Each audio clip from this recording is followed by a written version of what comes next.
I'm driving home. It's 10:30 at night, and it's a big storm out here. I thought you guys would like to see it.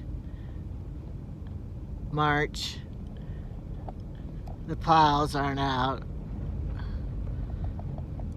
I was at Trevor's talking to him and his wife, and I should have come home earlier. But here's what it looks like.